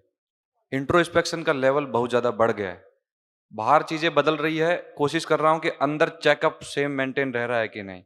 बाहर सिचुएशन हर दिन नई नई नहीं हो रही है, अंदर चेंज हो रहा है कि नहीं। तो अभी 2 दिन पहले एक सिचुएशन है, एक मित्र को मैं समझा रहा था, तकलीफ में था, समझाते समझाते वो समझ नहीं रहा था, तो मुझे रोना आ गया। रोते रोते समझा रहा हूँ लेकिन उसको समझ में नहीं आ रहा है। तो फिर कल जब बात हुई डॉक्टर वाली, डॉक्टर के सामने कोई सर फटा हुआ आदमी आता है, डॉक्टर देख के बेहोश हो जाएगा तो क्या समझाएगा। मेरे को ऐसा लगा उसको समझा रहा हूँ, उसकी पीड़ा समझ के मेरे को समझ में आना ही चाहिए, वरना संवेदनहीन हो जाता। तो वो संवेदनशीलता ही हुआ, मतलब एक अवस्था में नीचे ही गिरा हूँ, ऊपर नहीं गया हूँ। तो एक तो ये समझ में आया कल। दूसरा, हम लोग, मेरा नॉर्मल जो ऑब्जर्वेशन है वो ये कि शरीर पे थोड़ी सी भी चोट होती है, सामने से कुछ भी होता है तो हम बचते हैं, भागते हैं, शरीर को बचा लेते हैं। और थोड़ी सी भी चोट लगती है तो आसपास सब लोग आ जाते हैं, कहाँ लगी, कैसे लगी, क्या हुआ, कैसे हुआ। लेकिन मन जा जा करके चोटें खाता है, जा जा के पंचायती करता है, और मन में चोट लगती है तो कोई पूछता भी नहीं और हम उसका इलाज करते भी नहीं। और धीरे धीरे वो छोटी सी चोट जो होती है, वो ताना जो होता है वो एंग्जाइटी बन जाता है, एंग्जाइटी डिप्रेशन बन जाता है, और हम अंदर उसको लेकर के चलते हैं। एक बड़ी समस्या जब तक होती है क्योंकि उसको, उसका इलाज और उसके ऊपर ध्यान हमारा है नहीं। दूसरा, तीसरा, कल जो आपने बात कही वो ये कि हमारे विचार और भाव हमारे काबू में रहें, उस पर अभी और ज्यादा काम करने की जरूरत है। वो काबू में रहें कैसे? बस, तो कैसा है, आपने स्टेशन पे देखा अल्लाह के नाम पे दे दे, देखा कि नहीं? अल्लाह के नाम पे दे दे। हमारी भी हालत कैसी है? अब तो मेरे कपड़े के नाम पे दे दे, अब तो मेरी डिग्री के नाम पे दे दे, अब तो मेरे पैकेज के नाम पे दे दे, अब तो मैं ऑस्ट्रेलिया, अभी मैं कनाडा चला गया, अब तो दे दे, है ना? तो ये भी हम भीख जैसा ही है। एक फिजिकल भीख है, एक मानसिक भीख है। कि भीख के कटोरा फैलाए रहना है कि अपनी खुशी अपने पास रखना है। तो जब तक हमको ये समझ में नहीं आएगा कि मेरी खुशी मेरे पास कैसे रहे, मेरी खुशी किसी दूसरे के मोहताज नहीं हो सकती। हाँ, दूसरे से मिलती है, दूसरे से सम्मान मिलता है तो मुझको अच्छा लगता है, बुरा नहीं लगता है। लेकिन सेल्फ असेसमेंट, जब मेरे पास सेल्फ असेसमेंट नहीं होता है तो दूसरों का असेसमेंट मेरे लिए बहुत पावरफुल हो जाता है। तो 2 ही घटनाएं हैं, या तो स्व मूल्यांकन होगा, स्व मूल्यांकन नहीं होगा तो पर मूल्यांकन होगा ही। दूसरों का असेसमेंट आपके लिए इंपॉर्टेंस रखता है और दूसरों के असेसमेंट के हिसाब से आप चल रहे होते हो। आपका रिमोट कंट्रोल दूसरों के हाथ में रहेगा कि फिर अपने हाथ में रहेगा? हमारा रिमोट कंट्रोल हमारे हाथ में रहे कि दूसरे के हाथ में रहे? हमारे हाथ में रहे। तो देखो, फिर से कहना चाहता हूं, कल भी कहा था, यदि आज हम इंजीनियरिंग किए हैं तो हमने कितने साल लगाए? इंजीनियरिंग में कितने साल लगाए? 25 साल, 4 नहीं लगाए। वो पीछे के जो नीचे के 15 थे उसके बिना ऊपर के 4 के नहीं होता है। तो पूरा 20 ही लगा है, 22 ही लगा है, 25 ही लगा है। 25 साल लगा के हम 2 वक्त की रोटी के लायक हुए हैं। ठीक, तो जिंदगी में खुशी के लायक हो जाएं, हमारी खुशी हमारी मुट्ठी में रहे, इसके लिए अपने आप को हमको कुछ समय इन्वेस्ट करना होगा। हाँ, ये मैन टू मैन वेरी करता है। किसी की ज़िंदगी में रिजल्ट बहुत जल्दी भी आते हैं, किसी के थोड़ा देर से भी आते हैं, लेकिन सभी की ज़िंदगी में रिजल्ट आते हैं। तो ये जो मैं आपके सामने कहने की कोशिश कर रहा हूँ एक साइंस है, जिसमें कि मैं कोई रेफरेंस बीच में नहीं लाऊंगा। कैसे हम लोग बात करते हैं, तो इस पूरे प्रोसेस में बात करने का तरीका है, एक तो मैंने कल कहा कि मैं कोई भी जो कुछ भी कहा जा रहा है वो आपके लिए प्रपोजल है। ये प्रपोजल कहाँ से आया है, तो उसको मध्यस्थ दर्शन या जीवन विद्या, है ना, ये एक साइंस है, ये एक नया इन्वेंशन है। जो कुछ भी कहा जाएगा, क्या क्या नहीं किया जाएगा आपके साथ, कुछ भी छोड़ने के लिए नहीं कहा जाएगा, कुछ भी छोड़ने के लिए नहीं कहा जाएगा, किसी भी तरह का उपदेश नहीं दिया जाएगा, एक बार भी चाहिए शब्द का इस्तेमाल नहीं होगा। ये करो, ये ना करो, ऐसी कोई चीज और कुछ भी मानने के लिए नहीं कहा जाएगा। इससे खुला मंच हो सकता है। इससे खुला मंच नहीं हो सकता है। जो कुछ भी कहा जाएगा आप नहीं मानने के लिए पूरा दम लगाओ। यदि 2+2 4 होता है तो इसमें मैं क्या करूँगा और आप क्या करोगे? यदि नेचर का कोई नियम है, यदि पूरी नेचर के बारे हमको क्या लगता है, ये पूरी नेचर किसी नियम से चलती है कि हमारे हिसाब से चल रही है ना? तो धीरे-धीरे हम समझेंगे, है ना? धीरे-धीरे हम समझेंगे। वो क्या बोलते हो? My life my rules, my life my rules. कैसे बोल दिया कितना इजीली, है ना? इससे बड़ा बचपना और कुछ हो नहीं सकता। दोस्तों ये पूरी की पूरी ये, है ना? आप लोग तो बहुत वो मोबाइल बहुत सर्फ करते हो, आप तो बहुत सारा कुछ देखते रहते हो। ये धरती सूरज के चारों तरफ चक्कर लगा रही है, ऐसा हम पढ़ते हैं। कितनी स्पीड से लगा रही? कितनी गति है इसकी? 1,00,000 किलोमीटर पर आवर। एरोप्लेन का गति कितना रहता है? 800-700 किलोमीटर पर आवर, है ना? 1,00,000 किलोमीटर पर आवर, 12,400-800 किलोमीटर का डाया, इतना बड़ा एक मास 1,00,000 किलोमीटर पर आवर की गति से लगातार सूरज के चक्कर काटता है। और ये सोलर सिस्टम किसी गैलेक्सी के चक्कर काटता है, ऐसा हम सुनते हैं। तो ये सोलर सिस्टम कितनी गति से जा रहा है आगे? सोलर सिस्टम का स्पीड क्या होगा? तो वो कुछ नेट में लिखा है 7,20,000 किलोमीटर पर आवर। और वो गैलेक्सी चक्कर काट रही है किसी और का 22,00,000 kilometre per hour, 22,00,000 kilometre per hour. और एटम के अंदर सब एटॉमिक पार्टिकल्स, है ना, जो हीलियम और ये तमाम, इसका जो ऑर्बिटल मोशन है 77 lakh kilometre per hour, 77 lakh kilometre per hour. इस धरती पे इतने सारे पेड़ पौधे, पशु पक्षी, सब कुछ इतना सिस्टमेटिक है। मानव का शरीर को देखोगे तो शरीर, नेचर में बनी हुई कोई भी एंटिटी ऐसी नहीं है जिसके बारे में आप ये बोल सको ये नीम का पेड़ ऐसा नहीं होता तो ऐसा होता तो ज़्यादा अच्छा होता, आदमी की हाइट 20 फीट होती तो ज़्यादा अच्छा होता, खोपड़ी यहाँ की बजाय यहाँ लगी होती तो ज़्यादा अच्छा होता, उंगलियाँ 10 की बजाय 25 उंगलियाँ होती तो ज़्यादा अच्छा होता। इसका मतलब है कि नेचर अपने आप में कैसा है। इसलिए नेचर के बारे में हमने एक शब्द यूज़ किया कि वो पूर्ण है। पूर्ण का मतलब, पूर्ण का मतलब जिसमें ना कुछ जोड़ा जा सकता है ना घटाया जा सकता है, जो अपने आप में कंप्लीट है। कंप्लीट है, हम अपने आप में कंप्लीट है कि इनकम्प्लीट है? हम अपने आप में इनकम्प्लीट है क्योंकि अभी हमारा अंडरस्टैंडिंग, हमारा डेस्टिनेशन, हमारा लोकेशन अभी क्लियर नहीं है, इसलिए हमारी अपने बारे में क्लैरिटी नहीं। तो दोस्तों मैं ये कहना चाहता हूँ, यदि ये एग्जिस्टेंस अपने आप में किसी नियम से है कि रैंडम है? क्या लगता है? ये पूरी कायनात, ये पूरी सृष्टि किसी नियम से चल रही है कि ऐसी कुछ भी हो रहा है? जोर से बोलो। यदि नियम से हो रहा है तो नियम समझ के जिंदगी चलेगी कि आपके रूल से जिंदगी चलेगी? माई लाइफ माई रूल्स नहीं होता है। आप ऐसा, हाँ, एक अधिकार आपके पास है, दुखी होने का अधिकार आपके पास। आप कुछ भी करके दुखी हो सकते हो, ये अधिकार आपके पास है। ना मानने का अधिकार आपके पास है, अपनी मनमानी करने का अधिकार आपके पास है। लेकिन इस पूरी नेचर में जो कुछ भी है किसी नियम से है। हम नियम से दुखी होते हैं, नियम से खुश होते हैं।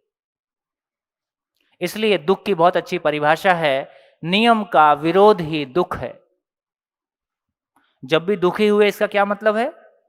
जब भी हम दुखी हुए इसका क्या मतलब है? नेचर के किसी नियम का वायलेशन हुआ है, नेचर के किसी नियम का विरोध हुआ है। जिस तरह से लोहा के लिए, मशीन के लिए, पूरी की पूरी जड़ संसार के लिए फाइनली कोई नियम काम करता है, यदि ह्यूमन बीइंग एक नेचुरल एंटिटी है तो ह्यूमन बीइंग के लिए भी कोई नियम काम करता है।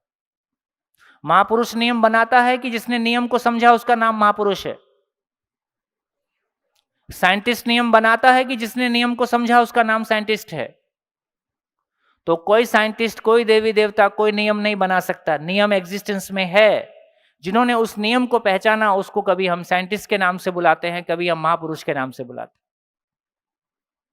तो दोस्तों मनमानी का स्पेस है नहीं। केवल इतना ही स्पेस है कि हमारे पास समझने का पोटेंशियल है, और कितना है, लिमिटेड है कि अनलिमिटेड है? हमारे पास समझने का अनलिमिटेड पोटेंशियल है, और ये पूरी कायनात, पूरी नेचर समझने के लिए आमंत्रण देती है, आओ मुझको समझो। ये आदमी की जर्नी है। जो मैं कह रहा था कि हस्बैंड वाइफ बहुत अच्छे दोस्त हैं, सबसे अच्छे दोस्त हस्बैंड वाइफ के रूप में है क्या? वो जो नेचर है, वो जो मेरा होना है, वो जो एक दूसरे का होना है, देखो कितना बढ़िया है। जब भी आदमी किसी से खुश होता है तो क्या बोलता है? जब भी आदमी किसी से बहुत खुश हो जाता है तो क्या बोलता है? और जब भी आदमी किसी से बहुत दुखी हो जाता है तो क्या बोलता है? क्या बोलता है? जब खुश होता है तो क्या बोलता है? वो मेरे को समझता है। और शादी के पहले बहुत समझ आता है एक दूसरे के बारे, वो मेरे को समझता है। सारी समझना शादी के बाद पता चलती है। और कोई ईश्वर भगवान नाम की चीज है, उसके पीछे क्यों इतना लट्टू रहते हैं हम, या क्यों उसको इतना वर्शिप करते हैं, क्यों इतना मानते हैं? उसके बारे में हमारी ये मान्यता है कि वो बिना कहे सब कुछ समझता है। और किसी से बहुत दुखी होते हैं तो क्या बोलते हैं? तुमने मेरे को समझा नहीं। सारा खेल इतना ही है। यदि सारा खेल इतना ही है तो इसका मतलब है दूसरे को मेरे को समझने की फुर्सत है कि नहीं है, उसको मुझको समझने की योग्यता है कि नहीं है। अरे मैं तो खुद को समझ सकता हूं। तो चलो, मेरे पास समझने की ताकत है और खुद को समझना मेरी जिंदगी की जरूरत है। मैं खुद को समझने का काम शुरू करता हूं। खुद को समझने का काम इतना एम्पावरिंग है और ये किसी दूसरे पे डिपेंडेंट नहीं है। यहां से जिंदगी का दरवाजा खुलता है। बढ़िया, कुछ बात समझ में आ रही? हाँ जी, पीछे वो बहन कुछ कहना चाह रही थी। मेरा नाम अर्पित है। मैं ये पूछना चाह रहा था कि जीना और जिंदा रहना में डिफरेंस कौन तय करता है? अब मैं अगर जिंदा रहना में खुश हूं तो मैं जीना क्यों चाहूंगा? शुभकामनाएं। यही कल से प्रश्न आ रहा था मेरे दिमाग में। नहीं, वो तो सिंपल है। शुभकामनाएं, जियो। खुश हो जाओ तो किसको दिक्कत, खुश नहीं हो तो आ जाना। कितना सिंपल है। ओके। हेलो। मैंने कहा ना, इसमें कोई प्रीचिंग नहीं है। खुश होना आपकी 1000 बार जरूरत है, इसको आप डिनाई नहीं कर सकते। नेचुरल है। अब खुश होने का नियम है, और आपकी नहीं मानना और नहीं मानना आपकी मौज है। प्रयोग करके देखो, ऐसा है। हाँ जी। सबसे पहली मेरी उपलब्धि है कि मैं आज मेरे हस्बैंड के साथ हूँ। हाँ, 1.5 साल दर्शन तो कराओ। हाँ जी, ये बहुत आती रही हैं हमारे पास। हाँ, और आपका बड़ा नाम लेती हैं। तो 1.5 साल से जुड़ी, तब से शिविर, पहली शिविर से मुझे ये जिंदा रहना जीना इतना क्लियर नहीं हुआ था। एक बात समझ में आई थी कि पैसा कुछ नहीं है, पैसे से बड़ी कोई चीज़ है। तो मैं सबको बता रहती थी, तो मेरे भाई मेरे बोलते थे कि तू साइको हो गई है, पागल हो गई है, तू जहाँ भी जा रही है वो अब जाना मत। तो कई बार मेरे अंदर भी डाउट होता था कि ये जगह सही है कि नहीं। बट मानवीय शिविर के बाद मुझे भाव और विचार समझ में आया। तो फिर उस जाने के बाद मैं और मेरे हस्बैंड भाव और विचार पे बात करते थे। तो मेरे हस्बैंड बोलते थे तो ये भाव और विचार बंद कर, मुझे कुछ समझना नहीं है। बट कल से ये बोले कि हाँ, मुझे भाव और विचार अब समझ में आया और जिंदा रहना जीना समझ में आया। तो मुझे इतनी खुशी हुई कि शादी सच में आज हुई है कि मुझे मेरा लाइफ पार्टनर जो मैं जो समझती वो समझ रहा है। अब जीने में मज़ा आएगा। और कल मैं जब घर से निकली इतनी खुश थी। अब तक शिविर में आती थी ना, तो कहीं ना कहीं मिसिंग क्या था वो मुझे समझ में नहीं आ रहा था। मतलब 4 जोड़ी कपड़े इनफ है, वहाँ कौन देखता है। बट कल मैं आई तो पूरी तैयारी के साथ कि 3 दिन में कुछ अस्तित्व को समझने जा रही हूँ। और आप बोलते हो ना कि अस्तित्व की बारात निकली है, तो आई फील दैट कि मैं बारात में जा रही हूँ। और अब ये आया कि अब घर पे जाके बोर्ड तो लगा है, बट अब बोर्ड सच में यूज़ होगा। कि अब मैंने अभी बोला कि अब दैविक तो समझ ही रहा है, मेरा बड़ा बेटा है वो। अब हम तीनों मिलके पदार्थ अवस्था प्राण अवस्था उस पर बात करेंगे, शुरू कर सकते हैं। तो इतनी खुशी मिल रही है आज, जैसे कि अब वो। थैंक यू भैया, बहुत बढ़िया। देखिए, मैं तो विशेष रूप से बार बार इस बात को कहता हूँ कि मैं गुजरात का ऋणी हूँ। मेरा जन्म दिल्ली के पास हुआ है और लगभग 21 साल कुछ महीने में मेरा इंजीनियरिंग पूरा हुआ और लगभग 24 साल में मैंने जॉब से रिज़ाइन किया और एक लंबी जर्नी पिछले 30-32 सालों में की है और बहुत सारा कुछ करके देखा है। तो मैंने पाया कि गुजरात में लोगों में किसी नई चीज़ को समझने की उत्सुकता है ना। लोग फैमिली लेवल पे, पर्सनल लेवल पे, सोसाइटल लेवल पे नई चीज़ों के लिए एक वेलकमिंग मोड में है। तो ये जो बात आप कह रहे थे, तो आपके बोलते बोलते मेरे को ये रिफ्लेक्शन आ रहा था कि देखो अभी तक हम अपने घरों के सामने अपने नाम लिखते आए हैं, अपनी डिग्रियां लिखते आए हैं। हो सकता है जल्दी एक समय आएगा कि घर के बाहर लिखा हो हैप्पी फैमिली।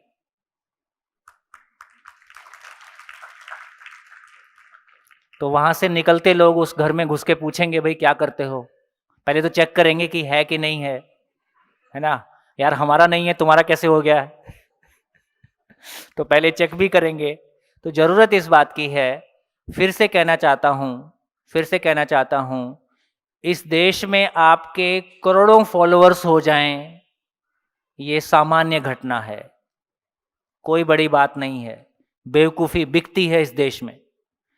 जो अभी आप बात कह रहे थे कि लोग आपको पागल, आपके आसपास के लोग आपको पागल कहने लगें, ये अच्छे सिम्टम है। सीरियसली बोल रहा हूं, क्योंकि पागलों की दुनिया में आप शामिल हो जाते हो तो आप ठीक ठाक आदमी हो। जैसे कल मैंने चर्चा किया, फिर से रिपीट करता हूं। अब कितने लोगों को लगता है, अब आप क्या बोल सकते हो, कितने प्रतिशत लोग ऐसे हैं जो केवल सुविधा को जीना मान रहे हैं। गाड़ी, कपड़े, मकान ठीक ठाक हो जाएं तो जीना हो जाएगा, ऐसा कितने प्रतिशत लोग होंगे? पूरे वर्ल्ड में कितने होंगे? कोई फर्क नहीं पड़ता इसमें, गांव और शहर में बहुत अंतर नहीं है। मैं नहीं कह रहा हूं कि हमारे कपड़े, मकान, गाड़ी अच्छे ना हो, ऐसा मैं नहीं कह रहा हूं। लेकिन कपड़े, मकान, गाड़ी अच्छे होने से हमारे रिलेशनशिप अच्छे नहीं होते। मैं तो केवल इतना ही कह रहा हूं कि रोटी, कपड़ा, मकान, गाड़ी भी अच्छे हो जाएं और हमारे मन भी अच्छे हो जाएं और हमारा रिलेशनशिप भी बढ़िया हो जाए। कोई चीज को छोड़ने के लिए नहीं कहा जा रहा है, जो छूटा हुआ है उसको पाने के लिए कहा जा रहा है।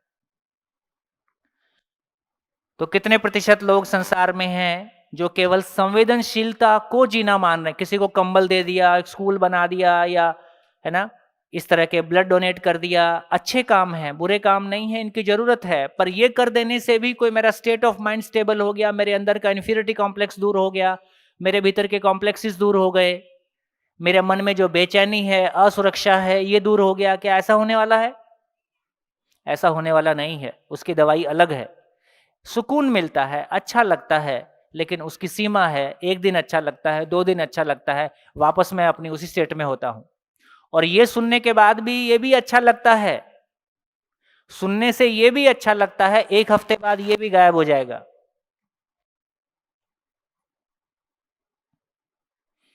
लेकिन ये आपके अंदर टिक जाए, उसके लिए आपको कोशिश करना होगा। तो सुना हुआ सूत्र है, सुना हुआ सुनाने के काम आता है, समझा हुआ जीने के काम आता है। सुना हुआ सुनाने के काम आता है, समझा हुआ जीने के काम आता है। तो अभी सुना है, सुना सकते हैं, सुनने में भी अच्छा लगता है, सुनाने में भी अच्छा लगता है, लेकिन हर सांस में चलने लगे, है ना, वो मेरे अंदर बस जाए, टिक जाए, उसके लिए कुछ और मेहनत मुझको करना होगा। उसकी बात आगे करेंगे। तो अब ये समझ में आया कि कोई फर्क नहीं पड़ता कि हम भारत के किसी गांव की बात करें, अहमदाबाद की बात करें, सूरत की बात करें, लंदन की बात करें, अमेरिका की बात करें, किसी की भी बात करें। मैक्सिमम लोग किस माइंडसेट के साथ हैं? जिंदा रहते हुए ये मान रहे हैं कि ये फैमिलीज में जनरेशन गैप क्यों है, ये मदर फादर और हमारे बीच में जनरेशन गैप क्यों है? क्या लगता है? अभी ये क्लैरिटी बन रही है कि नहीं? हमने अपने बच्चों के लिए, आपके माँ बाप ने आपके लिए, आपके जिंदा रहने के लिए योगदान दिया है कि जीने के लिए योगदान दिया है? जोर से बोलो। जिंदा रहने के लिए योगदान दिया है। तो जिंदा रहने के लिए योगदान देने से क्या जीना हो जाता है? हमने अपनों से दुख पाया है, अपनों को दुख दिया है। ये प्रॉब्लम कहां से आ रही है कि हमको आपस में जीना नहीं आता है? हमने अभी आदमी के साथ जीना सीखा है कि वस्तुओं के साथ जीना सीखा है? हमने वस्तुओं के साथ जीना सीखा है। हमको कार चलानी आती है, इतना बढ़िया घर मेंटेन करना आता है ना, इतना बड़ा ये इतनी बड़ी व्यवस्था चल रही है, तो इसकी पानी की सिस्टम है, इसका इलेक्ट्रिसिटी का सिस्टम है, इसका पूरा इतना बड़ा सारे सिस्टम लगे हैं, लोग इसको मेंटेन कर रहे हैं और हमको ये मिल रहा है। इसका मतलब है कि हमको वस्तुओं के साथ जीना आता है। लेकिन वस्तुओं के साथ जीना आता है, क्या हमको आदमी के साथ जीना आता है? छोड़िए, हमने अपनों से दुख ज्यादा पाया कि अपने आप से ज्यादा पाया? जोर से बोलो। अपने आप से ज्यादा पाया। किसी ने एक बार गाली दिया था, उसको याद करके मैंने अपने आप को कितनी बार गाली दी है। किसी ने मेरे को एक बार बुरा कहा था, उसको याद करके मैंने अपने आप को कितना दुखी किया है। तो सामने वाले ने दुख ज्यादा दिया था कि मैंने अपने आप को दुख ज्यादा दिया है। तो मेरे थॉट प्रोसेस का, मेरा सॉफ्टवेयर ठीक से काम नहीं कर रहा है। तो दोस्तों, हमारा सॉफ्टवेयर 1947 पायरेटेड इन्फेक्टेड है। हमारा सॉफ्टवेयर आउटडेटेड है। ये पायरेटेड इन्फेक्टेड सॉफ्टवेयर, इसमें बग्स हैं ही, ये प्रॉब्लमेटिक है ही। तो हमको क्या करना है? यूनिवर्सल एग्जिस्टेंशियल सॉफ्टवेयर डाउनलोड करना है। यूनिवर्सल एग्जिस्टेंशियल सॉफ्टवेयर डाउनलोड करना है। एक बार हमारे भीतर वो सॉफ्टवेयर डाउनलोड होता है तो हमारी जिंदगी बहुत आराम में आ जाती है। चलो, तो सॉफ्टवेयर डाउनलोड करने का काम शुरू करते हैं। हाँ जी। मेरा नाम अंकित मंगल है और मैं कल की शेयरिंग में ये करना चाहूँगा कि जो मैंने सीखा कल की शेयरिंग में कि इंद्रियों से सुख जो अपने लेते हैं that is limited for 15 minute या आधी घंटे के लिए होता है, निरंतर सुख उसमें नहीं है। मैंने ये सीखा है।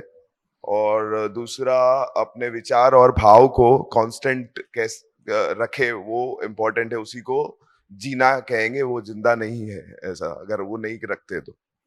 बढ़िया बढ़िया बढ़िया। हाँ जी, हेलो, मेरी आवाज पीछे ठीक आ रही है क्या? Hello sir. और कोई? हेलो। हाँ हाँ सर, अभी तक ये होता है कि जैसे इवोल्यूशन हुआ है अभी। हाँ, कोई नहीं, माइक थोड़ा ऊपर कर लीजिए। हाँ, आवाज है। अभी इवोल्यूशन हुआ है सर। मुझे लग रहा है कि हमारा इवोल्यूशन मतलब लास्ट 10-15 ईयर्स में सबसे ज्यादा इवोल्यूशन मगज का हुआ है सर, माइंड का हुआ। अभी हम कहीं पे भी देखते हैं सर, छोटे बच्चे हैं 1 साल के, 2 साल के, 3 हाँ। साल के, जैसे ही हम लगता है कि वो 1 साल का है, उसको उंगली चलानी आती है, उसको मोबाइल हमसे ज्यादा आता है। हाँ। वो डेफिनेटली है। तो उसका मतलब कि मगज का विकास ज्यादा हुआ।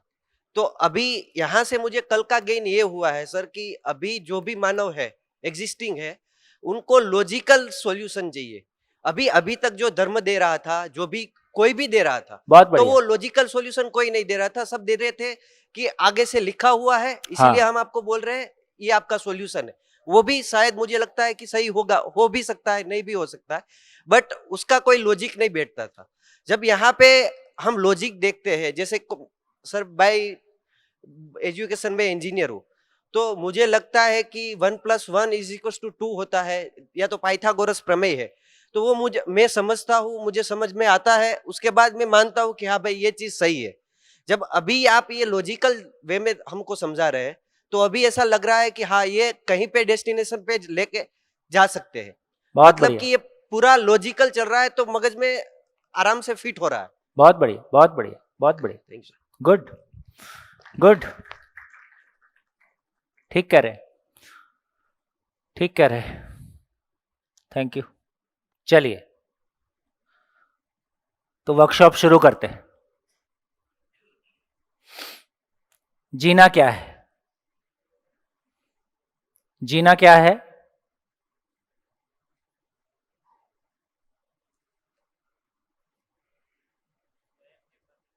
है? तो जीना क्या है? तो कल की चर्चा में हमने पाया कि स्वयं के प्रति विश्वास। स्वयं के प्रति विश्वास का मतलब है कि फिर मैं समझण के साथ होऊंगा कि मैं समस्या के साथ होऊंगा।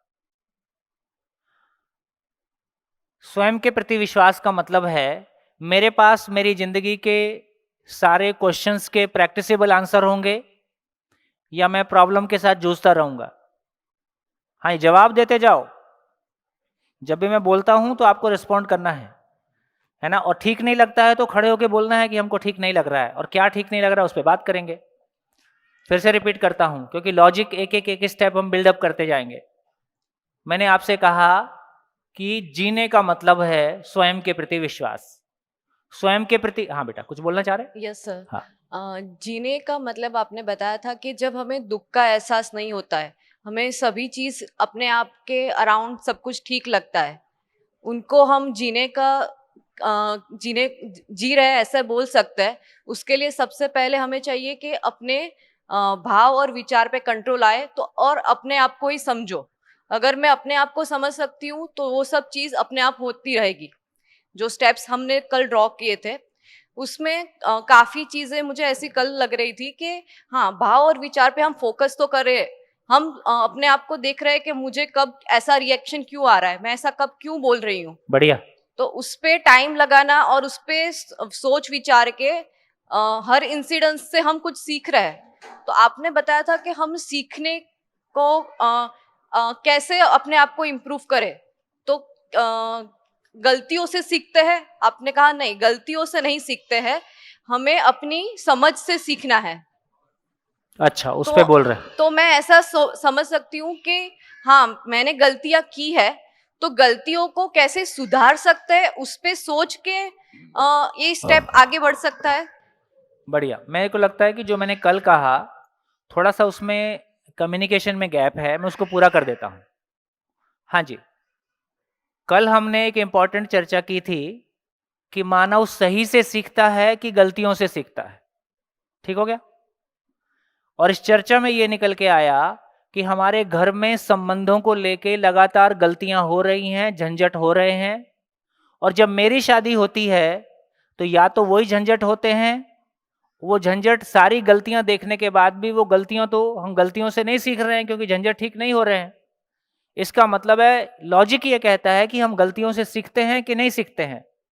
तो लॉजिक ये कहता है कि हम परिवार में तमाम संबंधों में होती हुई गलतियों को देखने के बावजूद उन गलतियों से मुक्त नहीं हो पाए हैं, बल्कि हमारा शादी करने को लेके कॉन्फिडेंस ही लूज हो गया है ना। इसका मतलब है हम गलतियों से सीखते हैं कि नहीं सीखते हैं? हाँ ना, कुछ तो बोलोगे कि नहीं बोलोगे? है ना, हम गलतियों से नहीं सीखते, ये समझ में आया। इसका मतलब क्या हुआ? इसका मतलब ये हुआ, अब दूसरी तरफ आते हैं कि मैं एक समय था, मेरे को चलना नहीं आता था, मेरे को बोलना नहीं आता था, मेरे पेरेंट्स ने मेरे को बोलना सिखाया, बोल बेटा पा। तो बहुत कोशिश करके मैं पा शब्द बोल पाया। फिर उन्होंने कुछ और बोलने को कहा तो मैं नहीं बोल पाया, तो मैं फिर गलत भी बोला। जब मैं गलत बोलता हूं तो मैं ये वापस उसको रिफ्लेक्ट करके देखता हूं, तो जो पापा ने बोला मैं वैसा नहीं बोला, तो मैं अपनी गलती को नोटिस कर पाता हूं। गलती को नोटिस करके जैसा पापा ने बोला है उसको रेफरेंस में रखता हूं और फिर से कोशिश करता हूं, मैं उसको ठीक कर लेता हूं। तो हम अपनी गलतियों से सीखते हैं, ऐसा लगता है। यदि छोटे फ्रेम में देखते हैं, यदि इतने फ्रेम में देखते हैं, तो पापा ने जो बोला मैं उसको नहीं बोल पाया, मैं गलत बोला, उसको मैंने ठीक करने की कोशिश की, तो मैंने गलती की और मैंने गलती को ठीक किया और मैं सही कर पाया। छोटे फ्रेम में देखते हैं तो ऐसा देखते हैं। बड़े फ्रेम में देखते हैं तो क्या देखते हैं? घर में किसी को सही बोलना आता है और वो मेरे को सही बोलना सिखा रहा है, सही उपलब्ध है, तो सही को देखकर मैं सही को सीख लेता हूं।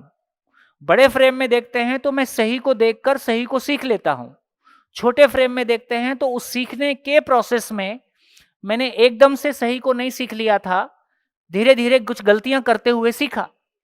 तो इसको गलतियां करना बोलें कि इवोल्यूशन बोलें?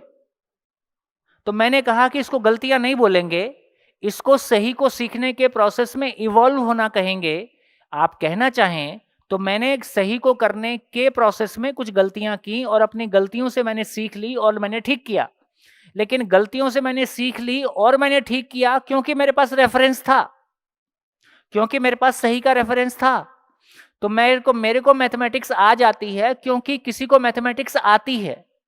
इस प्लेनेट पे किसी को मैथमेटिक्स ना आती हो, फिर देखो मैथमेटिक्स कैसे आती है। तो आदमी को सीखने के दो ही तरीके हैं। एक तरीका यह है कि वो परंपरा में उपलब्ध है और मैं सीख लेता हूं। दूसरा है कि परंपरा में उपलब्ध नहीं है, तो उसका नाम फिर हिंदी में अनुसंधान है, गुजराती वाला अनुसंधान अलग है। अनुसंधान का मतलब है कि जो चीज मानव जाति के पास पहले से उपलब्ध नहीं होती है, जब पहली बार उपलब्ध होती है, इसका नाम अनुसंधान है। जैसे मैं एक बढ़िया एग्जांपल देता हूं और मुझको बड़ा अच्छा लगता है। जैसे पहिए का आविष्कार कितने हजार साल पहले हुआ? पहिए का आविष्कार कितने हजार साल पहले हुआ?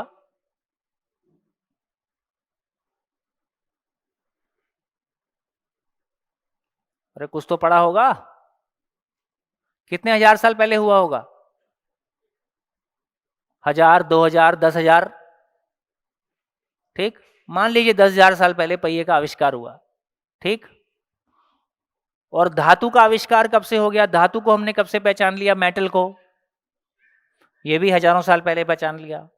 यदि धातु हमने हजारों साल पहले पहचान लिया तो बक्सा भी हजारों साल पहले बना लिया होगा। लोहे का बक्सा बना लिया होगा पीट पाट के। तो हमारे पास लोहे का बक्सा था और हमारे पास पहिया भी था। पहिया और बक्सा जोड़ा कितने साल पहले? मात्र 50 साल, 25 साल पहले। हमारे बचपन में हमको वो दिन याद है जब लोग लोहे के मोटे मोटे ट्रंक लेके, और जब ट्रेन आती थी तो तब वो भी बोगी नंबर भी नहीं लिखा रहता था, है ना। ट्रेन आके खड़ी हो गई, फिर ढूंढते थे मेरी बोगी किधर है, इधर वाले उधर भाग रहे, उधर वाले इधर भाग रहे, और कुली लेके दौड़ रहा है इधर से उधर। ट्रेन में अपनी सीट तक पहुंचना एक स्ट्रगल होती थी। आजकल अच्छा है कि आपको बोगी नंबर पहले से लिखा रहता है, आप जाके वहीं खड़े होते हो, बोगी वहीं आती है, आप अंदर। सूटकेस में व्हील लगा हुआ है। ये सूटकेस में व्हील कितने साल पहले लगा? सूटकेस में व्हील कितने साल पहले लगा? मात्र 25-30 साल पहले। जबकि पहिया आदमी के पास कितने साल पहले से है? 10,000 साल पहले से। 10,000 साल पहले से पहिया भी था, बक्सा भी था। ये अकल इतने 10,000 साल में ये अकल 25 साल पहले काम की। यार इसको जोड़ के सर पे उठाने की बजाय ये पहिए पे चल सकता है। मात्र इतना सा कॉमन सेंस, मात्र इतना सा कॉमन सेंस। इतनी सी कॉमन सेंस आने के लिए हमने हजारों साल बक्सा ढोया है। समझ में आया आदमी की स्पीड कैसी है लर्निंग की? तो इसका मतलब है कि जब कोई चीज परंपरा में नहीं होती है ना, पहली बार किसी ने बिजली कड़कते हुए देखी और किसी के मन में यह आया कि इस बिजली को मैं यूज कर सकता हूं, तो पहली बार बिजली कड़कने से लेके और पहला बल्ब जलने में शायद 150-200 साल की जर्नी है।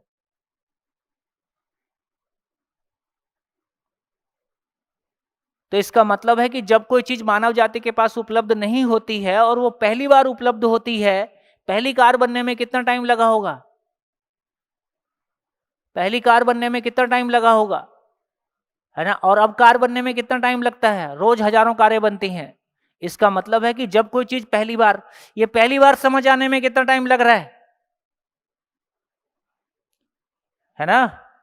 आदमी को भी क्लासरूम में समझा जा सकता है, ये कॉन्फिडेंस हमको इस अनुसंधान से आ रहा है।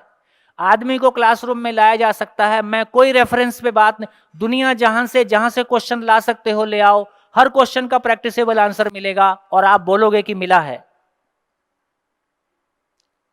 ये एक ऐसा अनुसंधान हमारे सामने हो गया, ये एक ऐसी नई चीज सामने आ गई जो पूरे एग्जिस्टेंस को हमारे सामने खोल के रख दिया, पूरी जिंदगी को हमारे सामने खोल के रख दिया। अभी जब हम बात करते हैं कि अपनों के साथ गिला शिकवा शिकायत से मुक्त होकर जिया जा सकता है, तो ये कॉन्फिडेंस ही नहीं आ आता है कि ऐसा हो भी सकता है। लोग क्या बोलते हैं? सुख दुख साथ साथ है, जीवन एक संघर्ष है, संसार माया है, कुछ समझ नहीं आया है। ये अंतिम वाक्य हैं ज्ञान के। हम इससे बिल्कुल उल्टा बोल रहे हैं। संसार नियम पूर्ण है, अपनों के साथ प्यार से जिया जा सकता है, जिंदगी नित्य उत्सव है। एकदम रिवर्स बोल रहे हैं और ये संभव है। तो दोस्तों, जब कोई चीज पहली बार आती है तो उसमें एक दम लगता है ना, उसमें एक दम लगता है। इसका मतलब ये हुआ कि सीखने के दो ही तरीके हैं। जो चीजें परंपरा में उपलब्ध होती हैं हम सही से सीखते हैं, गलतियों से नहीं सीखते हैं। जब कोई चीज उपलब्ध नहीं होती है फिर उसको पाने की जर्नी बहुत मेहनत की है और बहुत लंबा समय उसमें लगता है। जैसे गुजराती लैंग्वेज हमने कितने दिन में सीख लेते हैं? 1 साल का बच्चा भाषा बोलने लगता है, 1.5 साल का बच्चा, 1.5 साल का बच्चा भाषा बोलने लगा। लेकिन कब बोलने लगा? ये गुजराती भाषा डेवलप होने में कितना साल लगा होगा? कितने लोगों ने इसको डेवलप किया होगा? तो हो सकता है हजारों साल लगे होंगे। लैंग्वेज डेवलप होने में, कोई एक लैंग्वेज जीरो से लेके और फ्लोर पे आने में हो सकता है कई 100 साल की जर्नी है, कई 100 साल की यात्रा है। तब हम उसको एक महीने में पकड़ लेते हैं। तो हमारी ये क्लैरिटी बनती है कि हम सही से सीखते हैं कि हम गलतियों से सीखते हैं। हमारी रोजमर्रा की जिंदगी में हम जो कुछ सीखते हैं सही से सीखते हैं, ठीक। और जो चीजें उपलब्ध नहीं हैं, फिर उसका नाम अनुसंधान है, उसके लिए अलग तरह की मेहनत की जरूरत है। तो ये मानना कि हम गलतियों से सीखते हैं, गलतियों से नहीं सीखते हैं, है ना, हम सही से सीखते हैं। इसलिए हम सही का सम्मान कर पाएंगे। यदि हमको लगता है कि हाँ मैंने गुजराती सीखी क्योंकि कुछ लोगों को गुजराती आती थी, तो कम से कम कुछ लोगों को गुजराती आती थी, फिर मेरा ये भी ध्यान जाएगा किसी ने गुजराती बनाई होगी, तो मैं रूट तक जाके उसका सम्मान कर पाता हूं। गलतियों से सीखते हैं, इससे ईगो आता है। मैंने कुछ कर दिया, आपने कुछ नहीं किया, जो पहले से था वो आपने पकड़ लिया, आपने नया कुछ नहीं किया है अभी। माई लाइफ माई रूल्स, वाह रे, धन्य हो। धन्यवाद, नमस्कार, फिर मिलेंगे ब्रेक के बाद।